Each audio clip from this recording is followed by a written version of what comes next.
వచ్చిన తర్వాత నా తల్లి మా అమ్మగారు ఉన్నదప్పుడు మా అమ్మ ఒడిలో నా తల పెట్టి బావుర్ని ఏడ్చాను. ఏడ్చేవని తెలుసా, నా తల మీద చేయబెట్టి, అయ్యా నువ్వు కూడా సేవకుడు వేగుతావు అన్నది. చప్పట్లు కొట్టండి. నువ్వు బాధపడద్దు.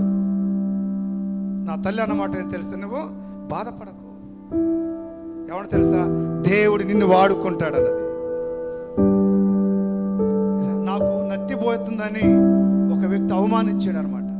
పాట పాడతావా, ప్రసంగం చేస్తావా, మనుషులతో రికమెండేషన్ చేయించుకుంటావా, ఇంకొకసారి అట్లా అడగొద్దు ఎవరైనా సరే, సమయం కావాలని.